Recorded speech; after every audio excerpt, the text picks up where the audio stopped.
Hello, and welcome to episode 3 of the Better World podcast, where we read and commiserate on the atrocities in Kingdom of Ash by author Sarah J. Maas.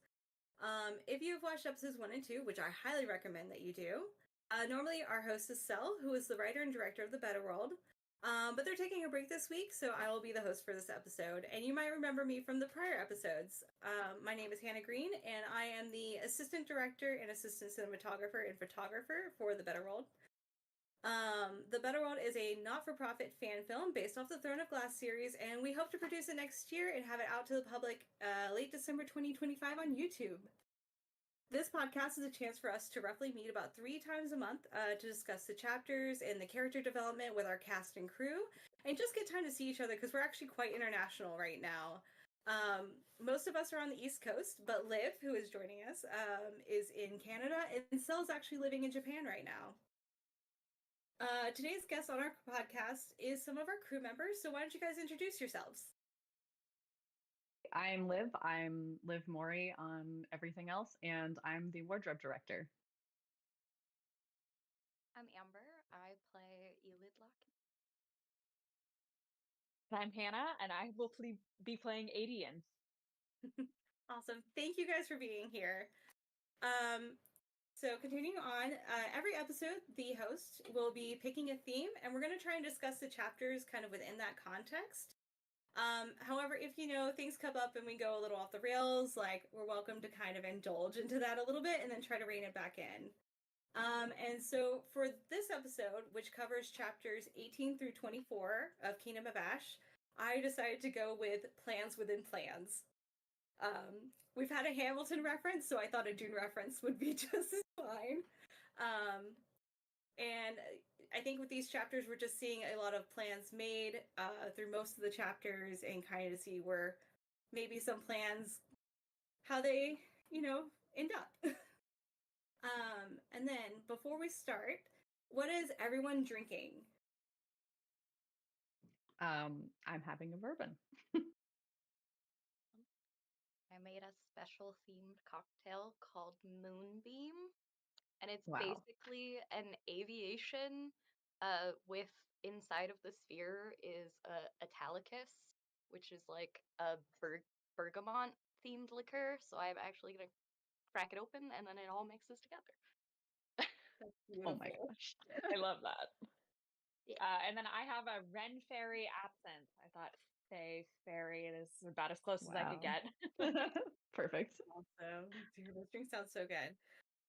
So I just have actually IKEA lingonberry juice. It's so I good. thought it's kind of it looks a little bit like fizzy wine, maybe like a fizzy rosé, so like an illusion, even though it's non-alcoholic. Mm-hmm. And then each episode we like for everyone to have kind of a quote that stuck out to them for the chapters. So I'll go first on this one. I chose "Good Hunting, Lady." Okay, I chose "No one is too old for fairy stories." I chose I am here, I am with you to go with my cocktail. It was hard to choose. I was between a quote that just said, "What happened?" which is kind of a vibe, but also you don't need to bother proving my value to him, I think is what I'm actually going with. Nice. I really love those. Mm-hmm. All right.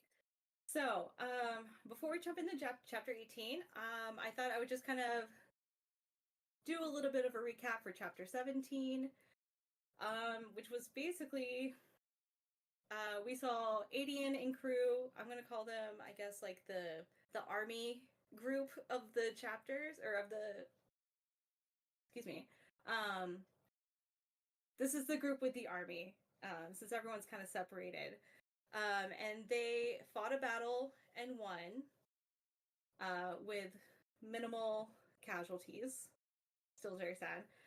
And Darrow and all these old men think they know better than our main characters and are like, we should go up north. And Adian is like, nah, we should go south.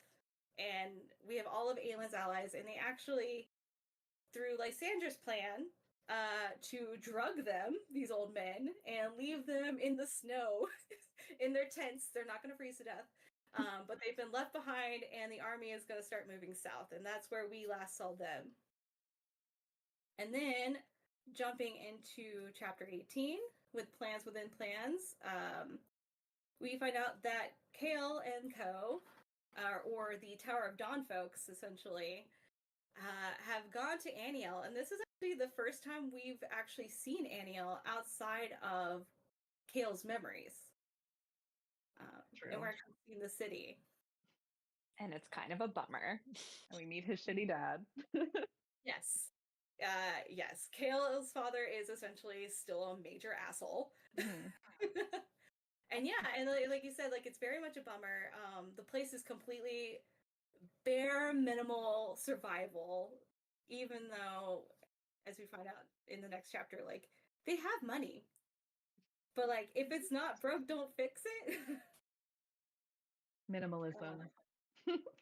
Minimalism to the minimalist.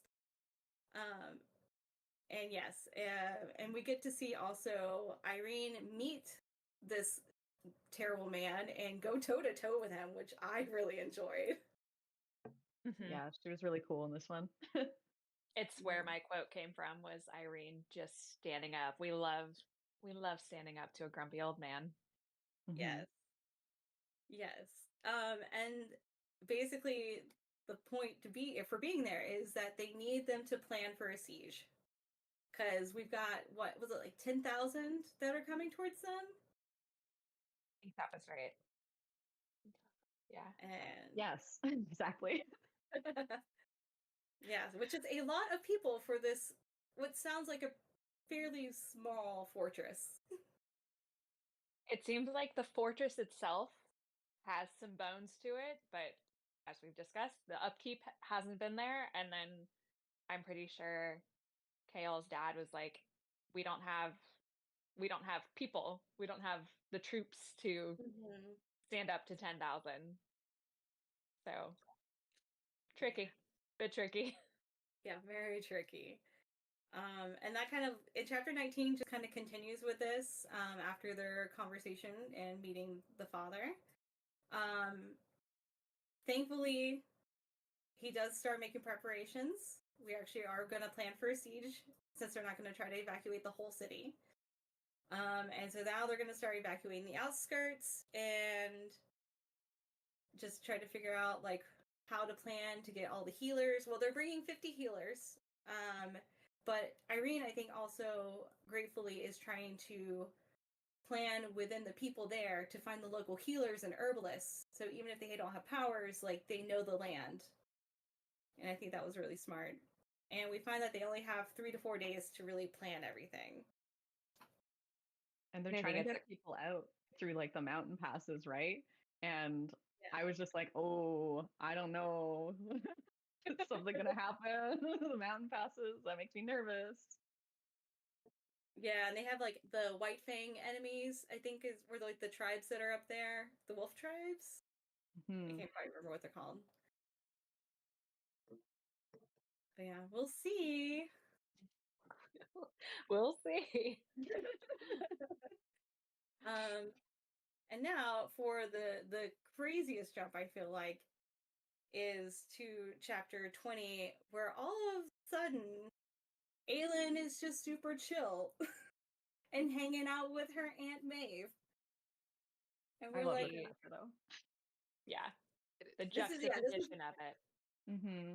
yes. It's like all of a sudden you're just like, what? Because we know, because the very last time we saw her was 8 chapters ago in chapter 12, when she almost busts through the lid of the coffin, and we're all like, yes, do it. Yeah.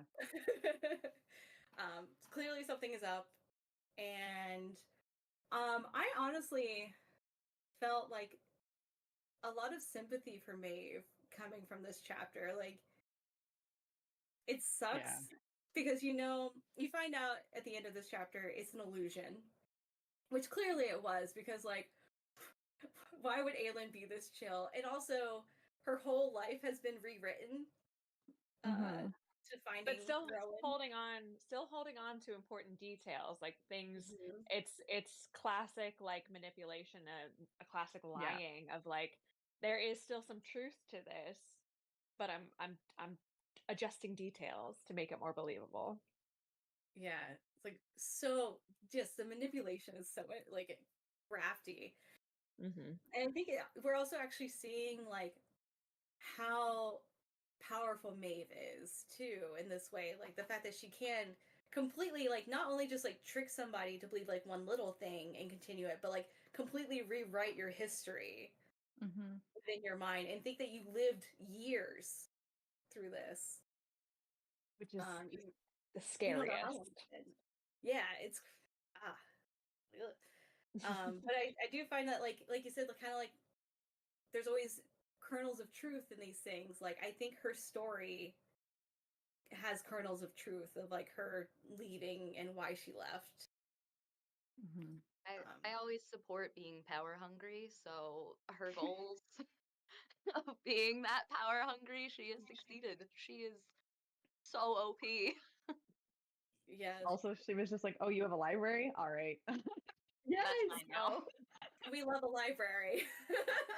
She was really just living out our dreams. Like, we Yeah. don't know if that library had a ladder that would go around the entire place. I mean, Wouldn't when the we do outside, that? right? I mean, the outside world sucks, right? It's always gray and there's like lack of water and just some sort of literal hellscape. And we'll just sit inside with a library. It's fine. Yeah. Really, Relatable. Escapism. exactly. Yes. She's just a victim of escapism. Mm-hmm. Yes. Although clearly, like you said, she's power hungry, so she was coming to find more people to rule. Like she could have just came here and just like been a peasant or like even like middle Mhm. class forever, and she decided to rule these people. So clearly not the best. It's We're not just on like, board I wanted. up to a point. Yeah. And then kind of going into plans, we see this plan fail for Maeve because Aylin's like, this isn't right, Mm-hmm. and shuts it down. But then we also come to realize that she's sadly being broken on the altar. Bones and things are seen. We don't know what's real and what's fake right now. But sadly, like this plan doesn't work for Maeve, or fortunately, technically. But also now Maeve has a second plan in place, which is even worse, honestly. And she's heard that there is the weird stone caller that has landed on her territory. Mm-hmm. And she plans to put it on Aelin. And so now we're all freaking out. The mind control power, the rewriting history is like genuinely the scariest part of Maeve. Like of anything else she's capable of doing, that is just and the idea of Aelin being controlled as a powerful as she is like having read the books a couple times, like every time I'm like, oh no. The scariest villain, just a lack of consent. Yeah. Yeah. Yeah, Yeah. dude. No kidding. And yeah, and so then we're left where I just kind of have like the books beside me so I can also double check that I'm not missing anything. I believe at this point she's also planned for Aelin to be taken out of the castle, but we don't know where. But Karen is moving her. And then, She is also there in anything that else? just the fact that she like flashed back to what she told Irene when she first met Irene, like before. I guess she still doesn't know who Irene is, so but she thought flashback to the healer that she had met and said, don't let them move you. It's not good if they move you. Yeah. Yeah. Valid advice. Very valid, sadly. Mm-hmm. And while she's being moved, sadly, there are plans to infiltrate Dornell itself, getting into chapter 21, where we have Rowan and Co. Thankfully, we find out it was their plan to spread rumors about the weird stone collar, and there's not a real one right this second, thankfully. And they were just like crossing their fingers real hard that Maeve would be the one to go get it versus like sending someone else out for it. Yeah. Big sigh of relief when we find this out, I think, or at least for me it was. And like I said, even though I've read it a couple times, I was still like, oh no. And then it caught me off guard again that it was like, oh right, they planted that seed. They're drawing her out. Yeah. Oh, and I will point out, so both Hannahs have read the books before, but this is actually Liv and Amber's first time reading it. Yeah. So yeah, we're both like, oh no, oh wait, oh no, oh wait. Let's see. So that brings us into chapter 21. So yeah, so they're trying to plan to infiltrate Dornell, get Maeve out of the picture, hopefully. But they don't know if it's worked yet or not because they're just kind of like stuck on the outskirts of Dornell. And then they get to a border they didn't realize they had to cross, and all of a sudden, bam, another illusion of Maeve's that's hiding a huge army around Dornell. Just completely encircling it with all of her army. Which, again, just the amount of, like, I think mental power and magic power that Maeve has. Because I don't think this is like Hogwarts power where it's like, oh, you cast an incantation and it's there. I think she has to keep it up. Which is like such an amazing way and like kind of subtle way to explain, ma'am, to explain like how much power she really has. It is like what it's exemplary is what it is. Yeah, because I mean she's probably had this up for at least a month or two, probably. Yeah. Well, she's had Aelin for at least 2 months. So yeah, definitely the last 2 months. And then at the same time, she's trying to mind whammy Aelin, so she's having to keep all these things going. And it's just She couldn't even do that if this was a D&D campaign. You can't have that many things up with concentration. What do you mean?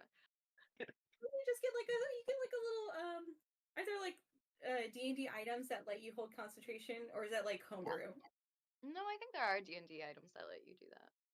Yeah. Anyway, she's probably got like full set of like a stupid amount of items she's collected over the thousands of years. All right, somebody make me Maeve as a D&D character. I will play her. I wonder how it's No. her familiar. It's like an owl. Maybe that's helping. Maybe. Yeah. Well, we Maybe find out that that's basically one of the only healers I think that are left. Yeah. And she's just kind of keeping them under lock and key. Let's see, and then and yeah, and so I think this chapter basically just ends with a lead being like, "I'm going in the door now, like, I'm just gonna do this. Going. You guys can't stop me." And so then they have to like kind of make a plan for her, or I think they just tell her everything they know, and she's gonna make a plan. Yeah. She's kind of just like, you guys are stupid. I know what's up, and Yeah. I'm going in there. Sit down, So- shut up, and watch me work. Yeah. She's just like, you keep saying how you can't do it. Watch me can do it. Yeah. There is no can't. Yep. Exactly. And then and this is where my quote came at the very end was "Good hunting, lady," which Rowan says to lead. Yeah. Which I'm like, yes, you go, girl. Let's see. Chapter 22. We're jumping back to Terrasen.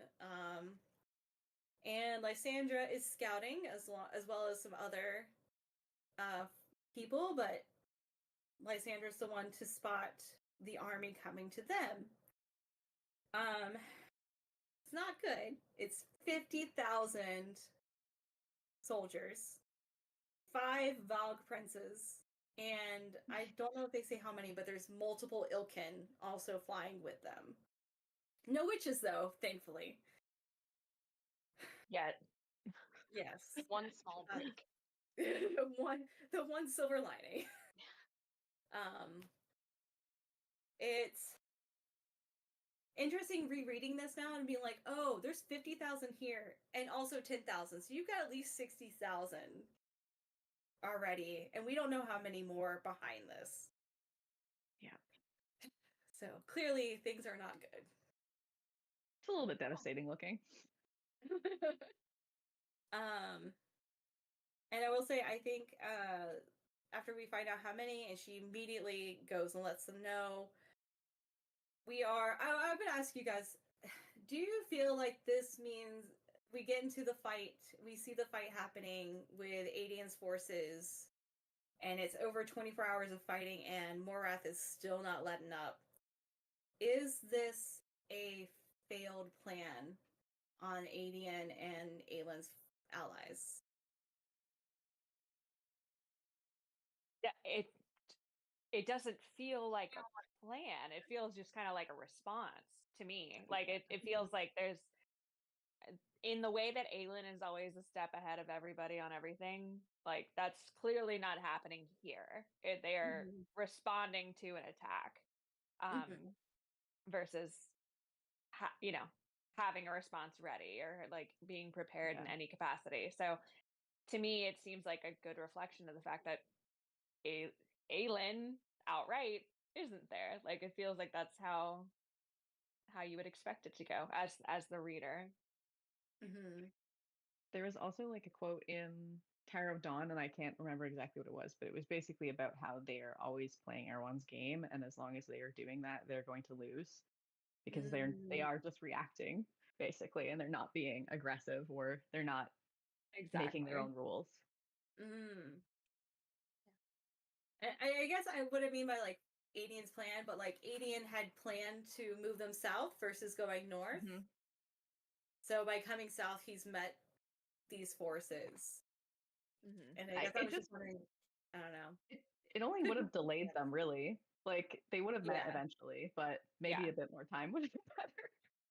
Yeah. Just doesn't necessarily scream failed plan as much as you rolled your dice and you rolled poorly.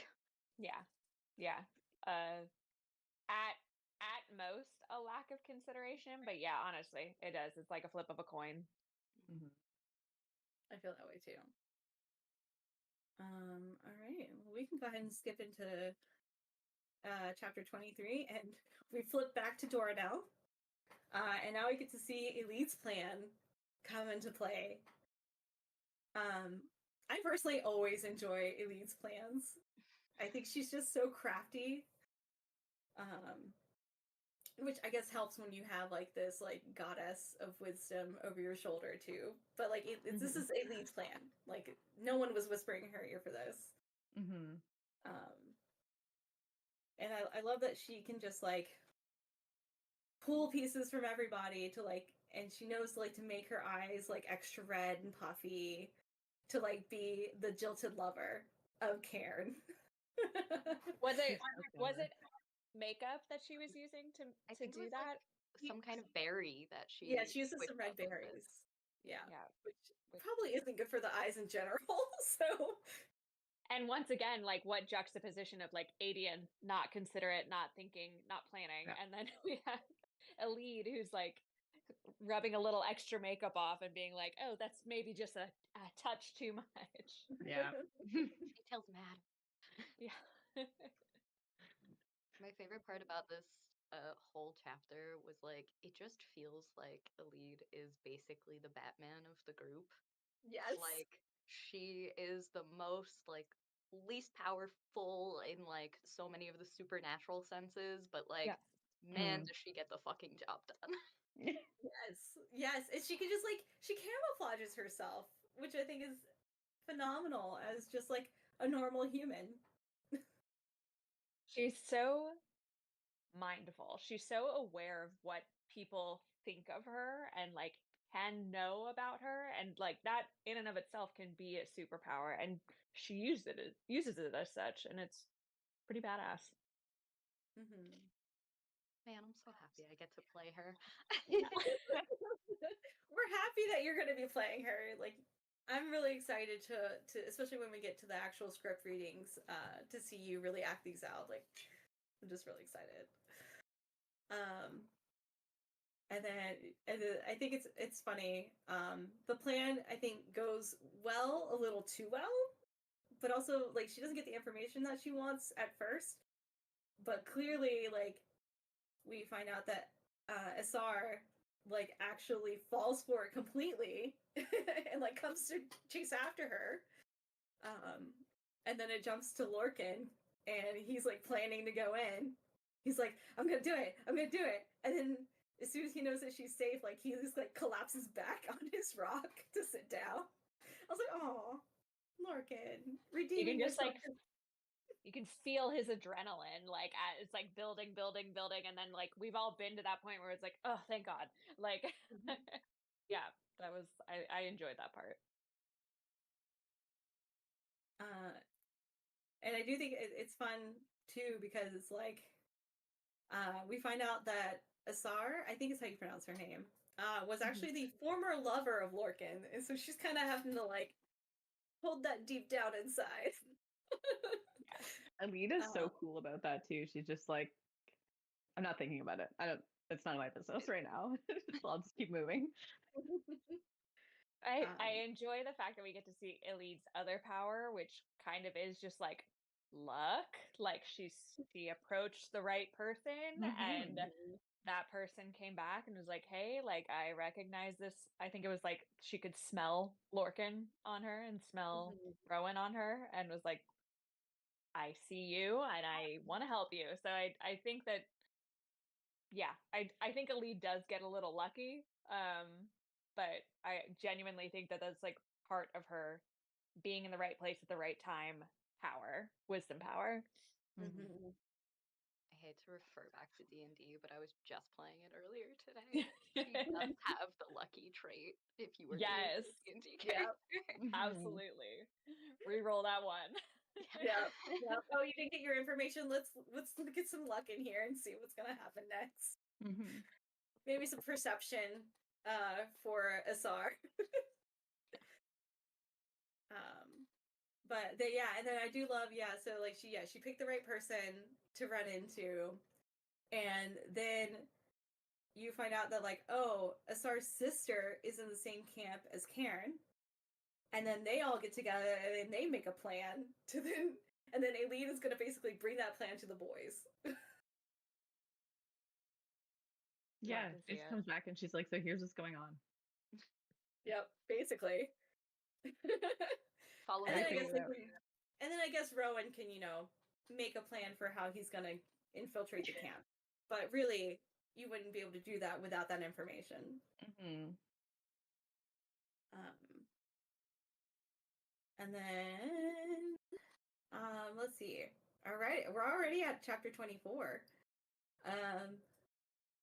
And this is, I didn't see a whole, there's like we know that people are planning in the background of this one. We've gone all the way back to, oh gosh, I forget where they're at exactly. But we're at the Crochan? I want to say Crochan, but I think it's Crochan. We're back at the Crochan camp. Specifically, I think one of like the big of the 7 hearths. Yeah, the great hearths. Yeah.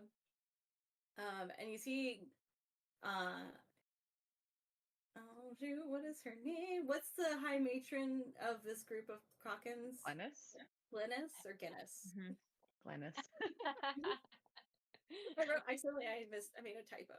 Okay, so Glennis is obviously trying to like plan and manipulate these people to accept Manon because she thinks deep down that Manon is worth it. And gives Manon a broom to deliver. Not very queenly, but obviously they don't see her as a queen right now, so it is good to see your person in power in a position of servitude. So I think that honestly, I think that's really wise of Glennis, who was like, Yeah. I see how this needs to go, and you gotta humble yourself a little bit and get acquainted with your people if you're gonna make this work. Yeah, and it's funny because actually Adian brings that up in previous chapters. Like you need to like mingle with your soldiers. Mm-hmm. Yeah. Clearly a good tactic. And of course, Manon is trying to figure out a way, like try to plan how to get these people to turn around and go north. It doesn't seem like it's gonna happen right now. They're kind of trying to go south to Isle. My gosh, these names. Eelway. So they're just gonna have to to keep trying to win these people over. They're gonna have to go south instead of north. And then Dorian's making his own plans. My sad little cinnamon roll prince is trying to learn how to shapeshift so he can get into Morath and get the third word key. So, and he, at the very end, he does. He gets his eyes to change color. yeah. Which is cool. We were saying, oh, welcome to the Brown Eye Club, because welcome. all of us today are brown eye. We welcome you. That should have been the theme for this episode. Brown-eyed girl.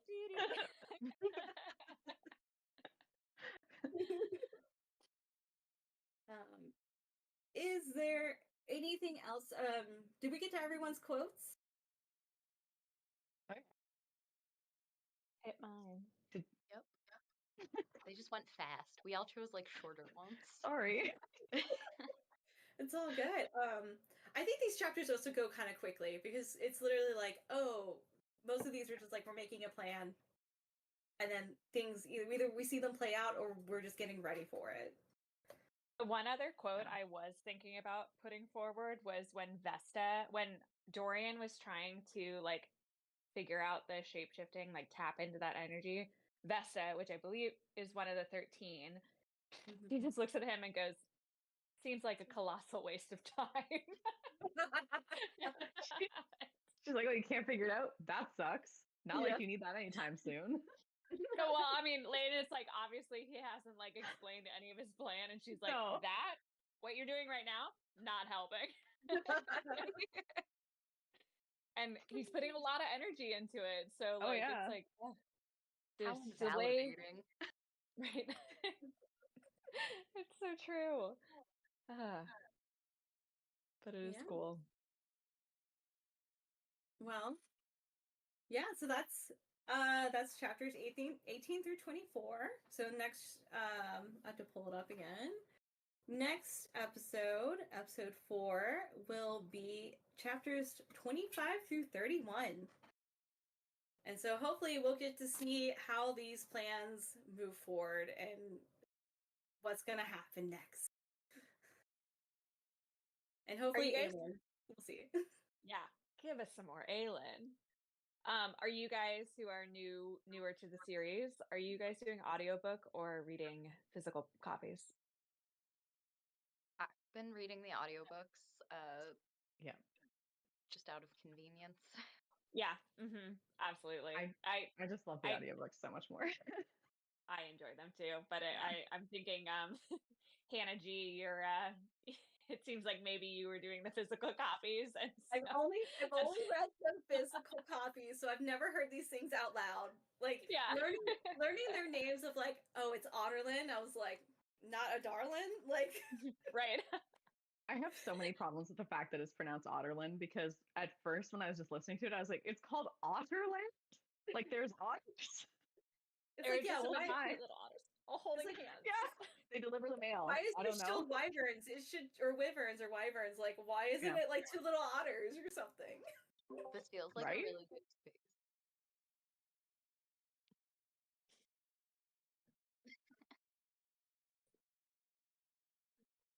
Oh, that's right. I'm sorry. Lead. Yeah. It's gotta be a lead. Obviously. If not, what's the name of the character that Elide found? What's her name? Asar? Asar. If not Asar. Asar might be the MVP. Asar can have Elite. it. It was pretty cool. Elite just got lucky. Asar said, "Hey, I see what's going Let on me do here. these things. Let me Let me make follow up." Yeah. Might be Ooh. Asar. As long as they're not double crossed, then Asar is a real girl's girl. Yeah. Yeah. Oh gosh, that is really difficult. I would have to say probably a lead. Although Azar is like a strong like what is that called? Like oh no, I'm blanking on words. When they get a nominee supporting actor. Yeah. And just I like to also just point out that she is a fire magic fae, and the fact that like she's kept close usually to Maeve, I think was really interesting too. Mm-hmm. Trying to keep everyone who could potentially go against her real close. Yeah. I do. Yeah, so congratulations, Elide! You are this episode's VIP. It seems like a really good time for me to just admit that I did not know how to pronounce my own character's name for like a really long time. And I am still upset that it is pronounced Elide rather than Elida, which is how I would have, like, just reading it the few times that I did, I was like, oh yeah, it should be Elida. And That's then so funny. I went with Elodie. I thought it was gonna be Yeah. Elodie. I've heard like 4 different iterations, and all of them I'm like, Elide is wrong. Right? Those sound much more like melodic and more fantasy than Elide does. Exactly. But I have See, to don't say listen to the audiobooks. We could have our own pronunciations. It's true. And then everyone will yell at us in the comments when we actually, Yeah. do our film. Engagement. Tiny, no. But I had to repeat it like 3 times in my interview because I could not say it right. Well, thank you all of you again for joining me for this episode. I really enjoyed talking to you all, and I hope to see you in future episodes. Absolutely. See you then. All right, bye. Thank you. Thanks, guys.